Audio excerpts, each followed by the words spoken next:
All right, Shane, I know you've been waiting for this one. How about Vanderbilt at Tennessee? Vanderbilt fighting for their playoff lives, Shane. But Tennessee favored by 3.5 in this matchup, 65.5 total points, 3:30 Eastern, 2:30 Central on ESPN. Who you got in the bowl game? I make a lot of bad picks, right? Yeah. You know me, man. You saw the leaderboard. I'm nowhere near it. And one of the biggest whiffs I've made this season is those Vanderbilt Commodores. This is a football team I did not expect to have more than 4 wins.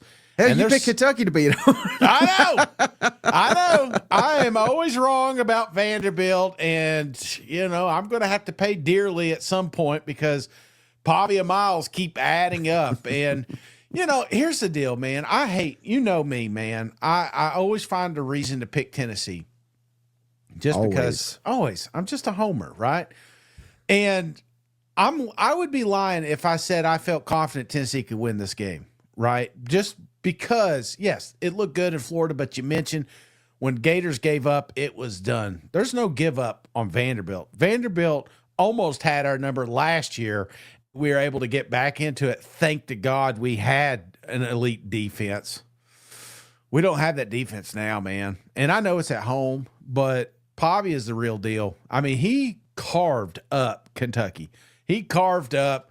I mean, every football team, the last 3 weeks, nobody's playing better than Diego Pavia right now. And I can't deny it. It's not like he's getting lucky. It's not like he's some kind of fluke, running out, playing option or anything like that. This guy is throwing damn dimes out there every single week, and now the defense is playing better. It's a scary, scary football team, and it's a travesty that they're not right now being talked about more about the college football playoffs. But that changes if you go in there to Knoxville, because it changed for Oklahoma, right? You go over there, you beat Tennessee in front of all their fans, and you're going to show that parent cam, mom, Diego's mom. Probably going to see her probably at least 15, 20 times in this game. And she's going to be so damn happy because I think Vanderbilt actually, for once, and it's crazy to me, has a college football playoff team. But I love when Cinderella stories get destroyed. I love when you are the team that can ruin it for another fan base. And that's exactly what those Tennessee Vols, get the hell out of here. We ain't picking no Vanderbilt Commodores. We run this state. Give me Tennessee 42, Vanderbilt 38. Cinderella season is over. Well, good thing is you've not been right about Vanderbilt all season. Let me ask you this, and this has got nothing to do with your pick, but yeah, if Pavia played for Notre Dame, yeah, don't you think he would have already locked up the Heisman? Yep, exactly. I mean, how stupid is that? If you're on the right team or at some other conference, right? If you're in some weak ass conference and your team happens to be 10-1. Then all of a sudden you're right there, or even undefeated. If he was in the ACC running Miami right now, he'd be the front runner for the Heisman. Right, but instead, Shane, he's running his mouth. Yep, about running or owning the state of Tennessee. So he's got a cash that check, Shane. He ran his mouth going into Alabama too, and he didn't cash it this time. There's big question for you. Do you think Pavia, does he practice the kneel down? Yeah. Pre-game like he did? I mean, I think that was a one. And again, I liked when he did it. Yeah. But I think if I was Clark Lee, I would tell him, all right, let's cool it with that. You know what? Let's pump the brakes, Let's get my thing for Vanderbilt, man, is big wins. You could have had one with Alabama, right? But you didn't. Yeah. So I feel like the big games, the ones that matter, because people tuned out a little bit after the LSU game. They got excited, but then they said, wait a minute, LSU sucks, right?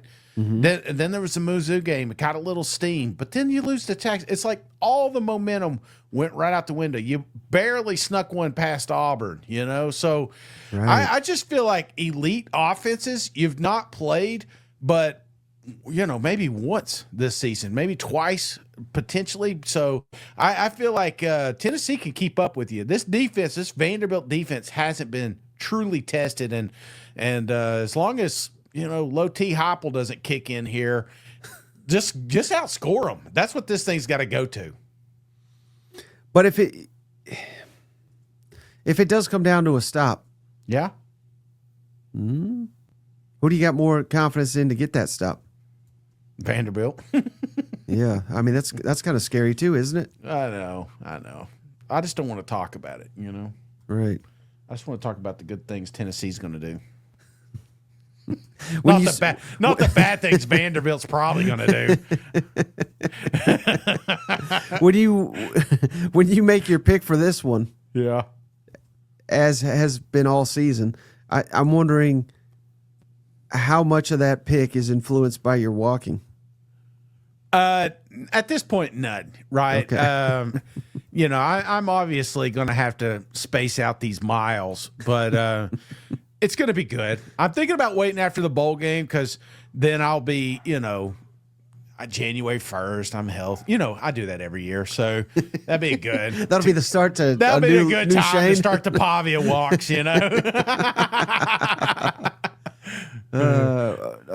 Snap, Shane. Jeez, thank you, cuz. He's gifted about 40 memberships in this. No shit. Damn, Sofer. That's just his latest. Hell So yeah. I'm trying to keep track of all these. Let me ask you this, Shane. Yes.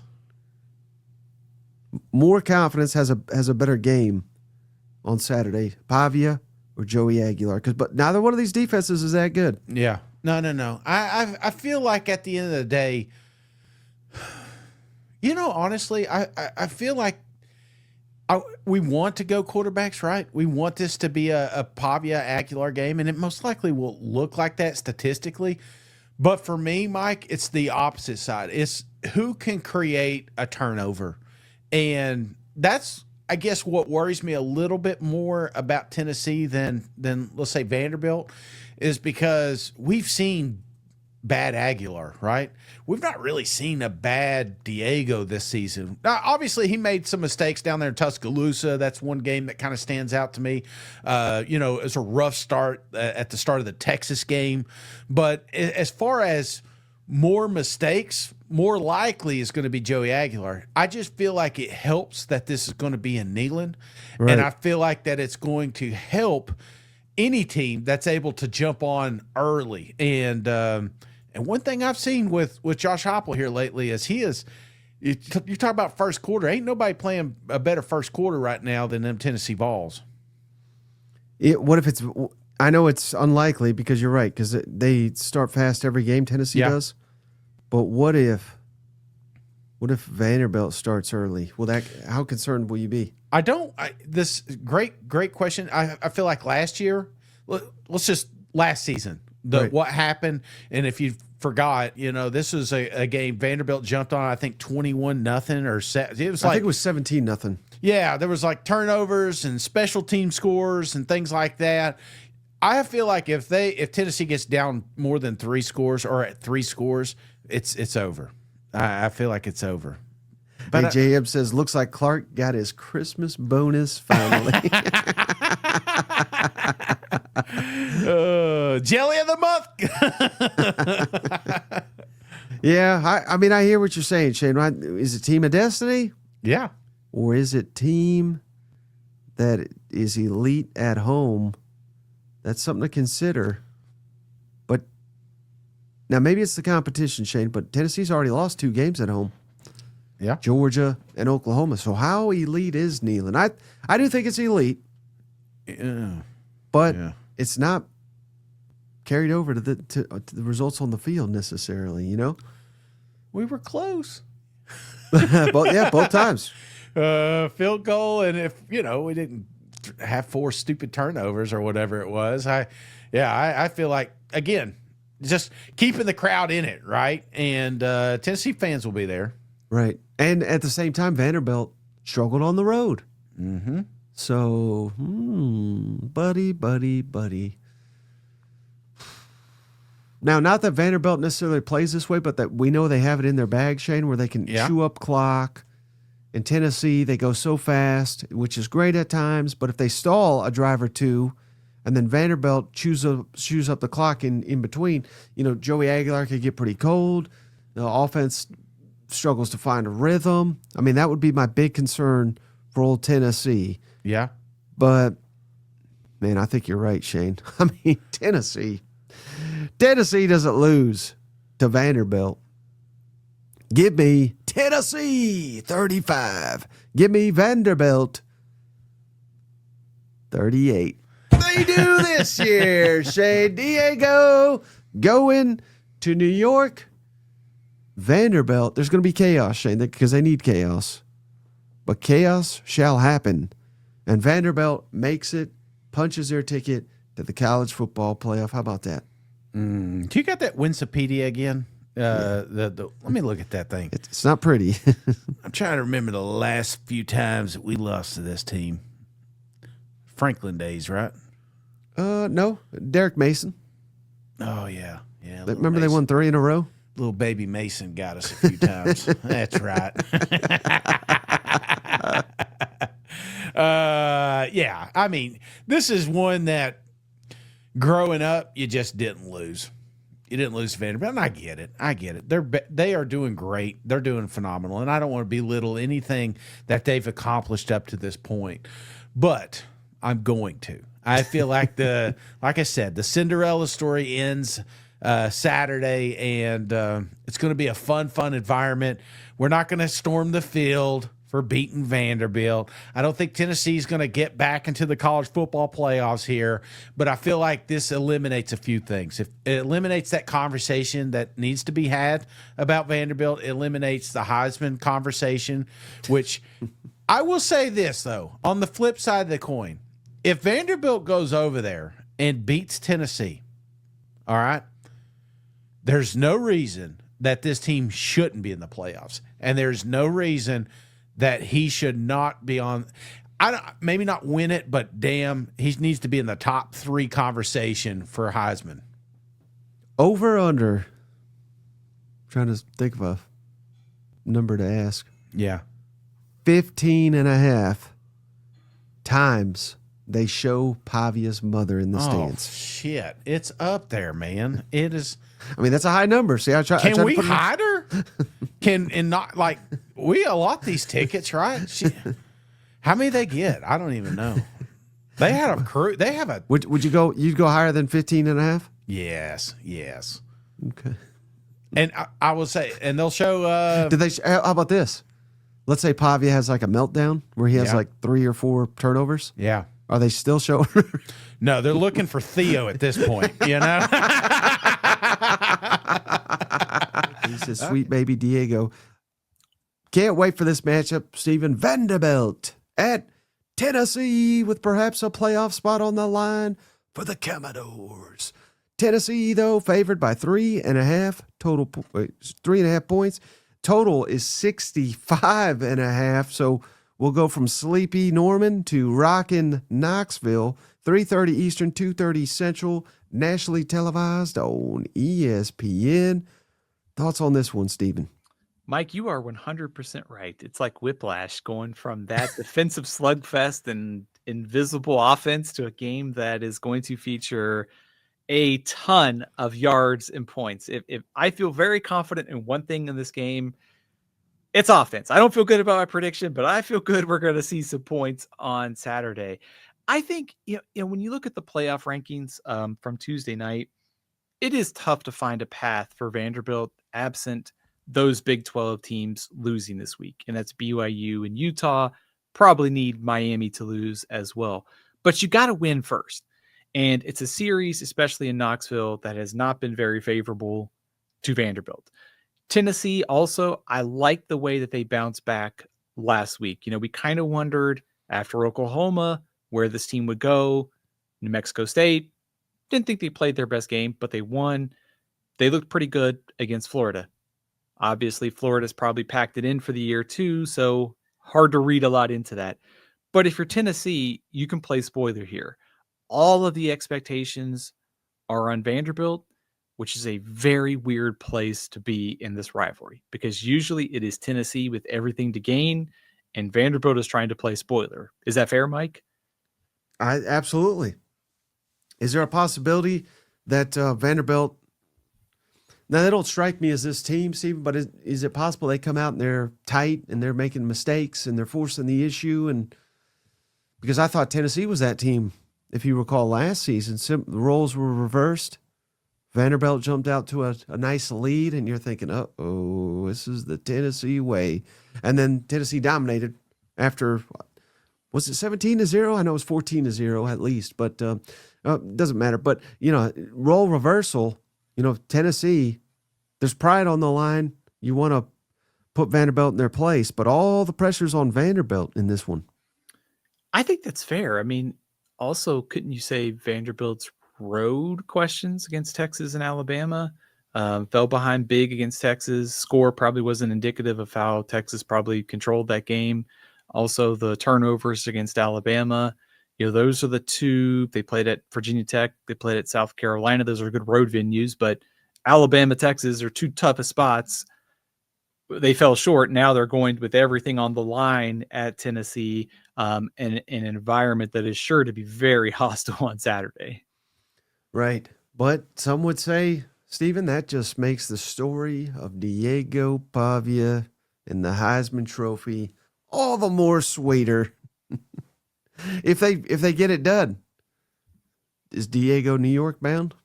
Mike, I think he should be already. I unless he just has a terrible game on Saturday, which is hard to see. I think he should be there. I mean, why is Diego Pavia not one of the top 3 candidates to win the Heisman Trophy? I think some people may say, well, he's been in college forever.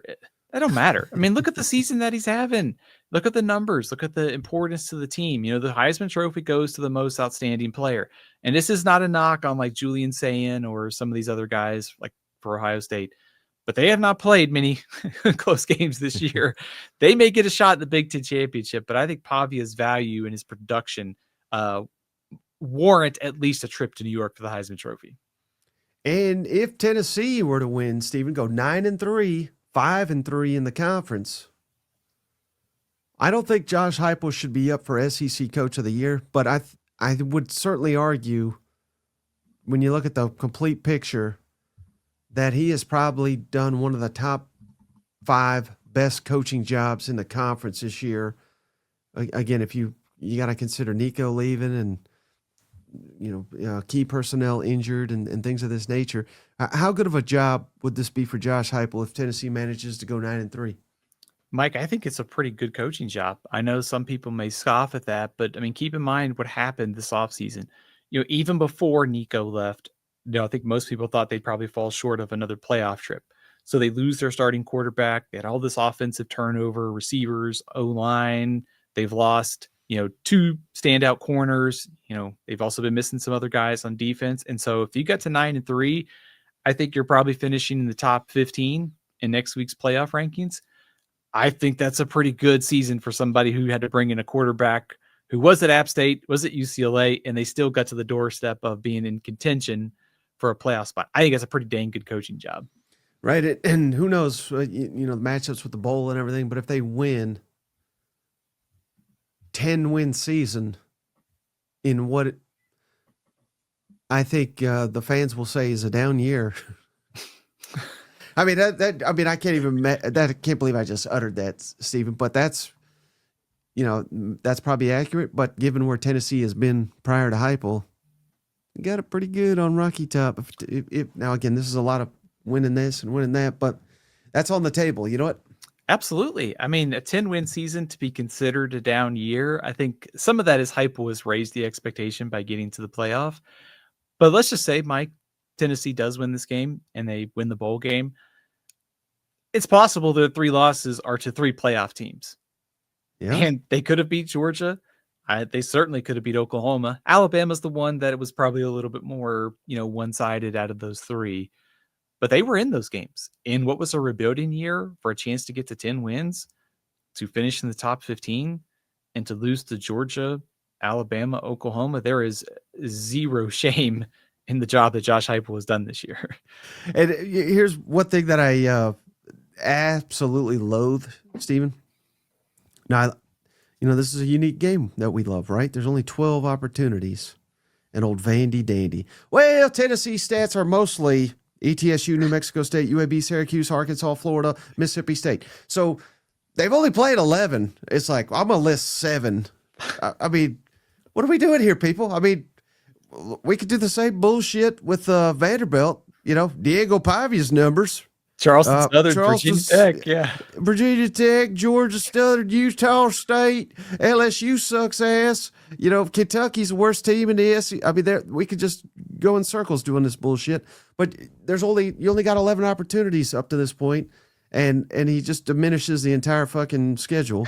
But I don't know. That's a pet peeve of mine. But and let's dismiss Georgia, where we went up and down the damn field on them and success against others, but be that as it may, Steven, Kentucky, Tennessee, Vanderbilt, a lot on the line. Mike, do not pick Vanderbilt for Vandy, whatever idiot his name is. Who you got winning this game? I was just looking at I love looking at stats of it. Joey Aguilar's averaged 344 passing yards against the 3 ranked opponents this year, which is pretty darn good. Pavia has been 281.5. So he's been great too. Obviously a little bit different game, but how about this, Mike? Both these quarterbacks are awesome. That's the fun thing. That's what we're going to see on Saturday. Fireworks, busy scoreboard operators. Tennessee's defense is struggling. Pavia has been on fire the last couple of weeks. I think, kind of like we talked about with some of these other games, Mike, it does feel like which one of these defenses can create a takeaway or two, which one will bend a little bit, but not break. And it kind of feels like that's going to be the deciding factor because both teams, I'm sure, offensively are going to score. I think Pavia is going to be great. I think Aguilar in the balance of Tennessee is going to be great too. This is the game that I have had the toughest time trying to sort out, Mike. So I went back and forth. I thought about it for 5 days, 6 days. I got to go Tennessee at home. 37-34, high scoring game. I think Aguilar and the Vols get the ball last and they score, and that's the difference in the game. Suck on that, Vandy dandy. Just kidding, but not really. Yeah, I mean, I could, to your point, I don't have confidence in either one of these teams necessarily because I think they're both good, and I think they, it's going to be high scoring, and I trust Clark Lee and his defensive staff a hell of a lot more than I do Tennessee's defensive staff, but I trust Tennessee's overall talent on that side of the ball a lot more. And particularly in a game like this, Stephen, again, we played 11 games, and I don't think Tennessee is particularly on defense. They've done what they're capable of. But in a matchup like this, when it's a team that you've kind of historically owned, and they're coming in your house and they're talking trash, that worries me for Vanderbilt. Now, it could be. I mean, Vanderbilt's done it for 2 years, and Pavia's backed it up. So maybe it gives you a little confidence, particularly if you start out hot and they say, hey, 100,000, whatever, to hell with these people. We're about to make them 100,000 losers. If we start hot for Vanderbilt, that confidence, I think, will carry over. And as tough a place as Neyland Stadium is to play, Georgia's went in there, Oklahoma's went in there. It's not, man, it'd just be wild, wouldn't it?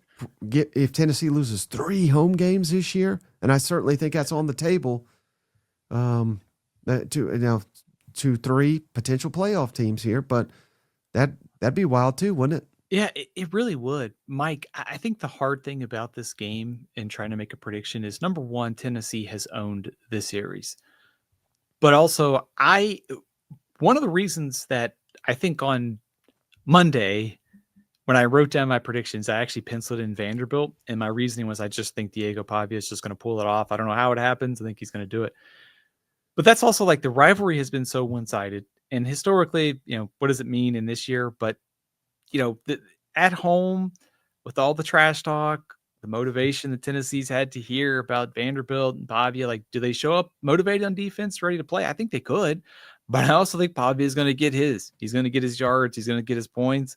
And he's going to be frustrating the heck out of this defense all afternoon.